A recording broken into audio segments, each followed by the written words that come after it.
اس لیے بار بار کہا جا رہا ہے کہ یہ الکتاب پڑھو گے تو تمہارے رونگٹے کھڑے ہو جائیں گے، تمہارے اوپر ہر چیز واضح ہو جائے گی، پھر تمہیں پتا چلے گا دجال کون ہے، کذاب کون ہے، فراڈ کون ہے، پھر تمہیں پتا چلے گا کہ تمہارا اصل میں تمہیں نصیحت کون کر رہا ہے، تمہارا ناصح کون ہے اور تمہارے دشمن کون ہیں، پھر تمہیں پتا چلے گا مجرمین کون ہیں، ٹھیک ہے نا، پھر تمہیں پتا چلے گا کہ تم کتنے بڑے دجل کا شکار ہو، یہ ملاٹے تمہارے ساتھ کیا کھیل کھیل رہے ہیں۔ احمد عیسیٰ نے الصلاۃ کا کفر و کذب نہیں کیا، ٹھیک ہے، الصلاۃ کا کفر و کذب تو دنیا کی کوئی طاقت کر ہی نہیں سکتی، جو کرے گا وہ ہلاک ہوگا۔ احمد عیسیٰ نے کہا یہ جو نماز، جس نماز کو تم الصلاۃ کرو، یہ نماز یہ بے بنیاد، فضول اور بیکار ہے، بکواس ہے، جہالت ہے۔ احمد عیسیٰ ڈنکے کی چوٹ پر کہتا ہے تمہاری نماز، تمہاری نمازیں احمد عیسیٰ کے جوتے کی نوک پر۔ ہاں، احمد عیسیٰ یہ ڈنکے کی چوٹ پر کہتا ہے کسی میں ہمت ہے تو آئے احمد عیسیٰ سے مقابلہ کرے، احمد عیسیٰ کو غلط ثابت کرے۔ ہاں جان لو، جو حق ہے نا، حق دلیل سے بات کرتا ہے، باطل کیونکہ اس کے بعد دلیل نہیں ہوتی، وہ کیا کرتا ہے؟ گالیاں، بکواسات، باطل بات جو اختیار ہوتا ہے اس کا استعمال کرتا ہے، ٹھیک ہے؟ تو باطل وہی کرے گا جو اس کے پاس ہے، تم لوگ یہی کر سکتے ہو۔ ذرا احمد عیسیٰ کو غلط ثابت کرتے، یہ الکتاب میں لکھا ہوا۔ یہاں پر الکتاب سے تھوڑا سا آپ کو پڑھ کے سنا دیتے ہیں تاکہ آپ کو اندازہ ہو جائے مزید الکتاب میں کیا ہے۔ یہ الصلاۃ کے موضوع کے سٹارٹ میں ہے۔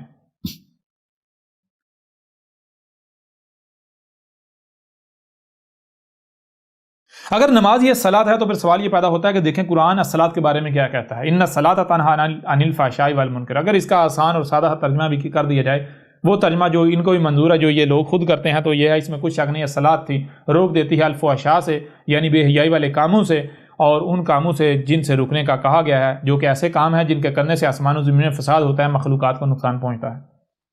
اس آیت میں اللہ نے بالکل دو ٹوک الفاظ میں یہ بات کھول کر واضح کر دی کہ بلا شک و شبہ یعنی جو کہا جا رہا ہے بالکل ایسا ہی ہے کہ الصلاۃ نہ صرف فحاشیوں سے بلکہ ان کاموں سے بھی روک دیتی ہے جن سے رکنے کا حکم دیا گیا ہے، جن کو کرنے سے منع کیا گیا ہے، جو کہ وہ کام ہیں جن کے کرنے سے آسمان و زمین میں فساد ہوتا ہے، مخلوقات کو نقصانات کا سامنا کرنا پڑتا ہے۔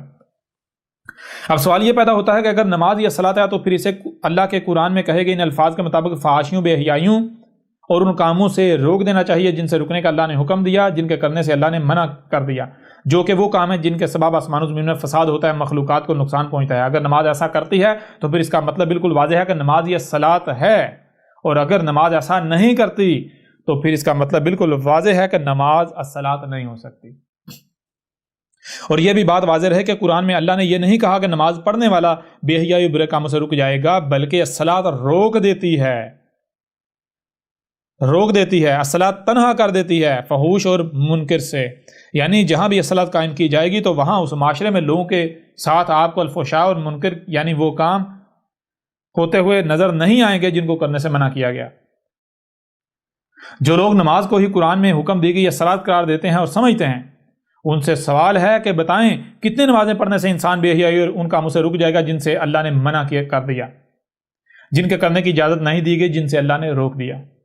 ویسے اگر قرآن کو دیکھا جائے تو قرآن نے جمع کا صیغہ استعمال نہیں کیا بلکہ ایک ہی الصلاۃ کہا ہے۔ اب آپ بتائیں کہ جہاں یہ بشری معاشرہ موجود ہے، جہاں بھی بشر موجود ہیں، اگر وہاں ایک نماز پڑھی جاتی ہے تو وہاں نماز بے حیائیوں اور منکرات کو نکال کر معاشرے کو بالکل پاک صاف کر دیتی ہے۔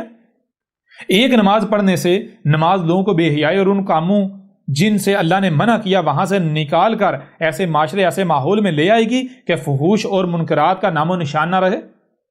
اگر ایک نماز سے ایسا نہیں ہو سکتا تو پھر بتائیں آخر کتنی نمازیں پڑھنا ہوں گی کہ نماز الفحشاء اور منکرات سے الگ کر دے، منکر سے الگ کر دے؟ کیا ایک دن کی نمازیں کافی ہوں گی؟ کیا ایک ہفتے کی، ایک مہینے کی، ایک سال کی، 40 سال کی، یا پھر پوری زندگی کی؟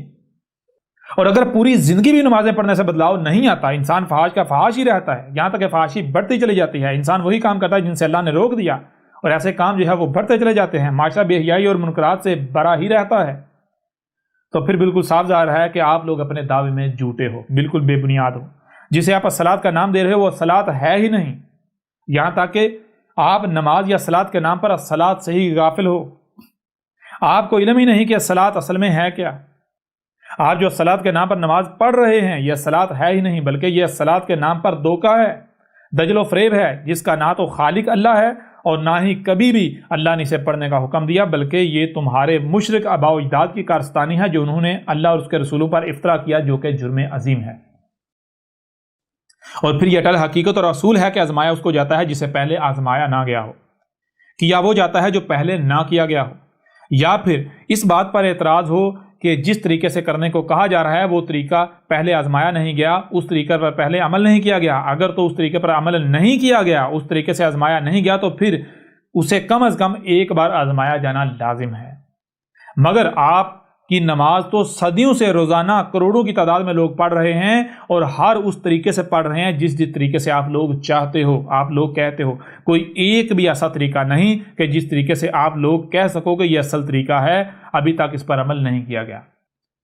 جب کروڑوں کی تعداد میں خود کو مسلمان کہلوانے والے ہر طریقے سے نمازیں پڑھ رہے ہیں، تو کیا آج تک دنیا میں کوئی بدلاؤ آیا؟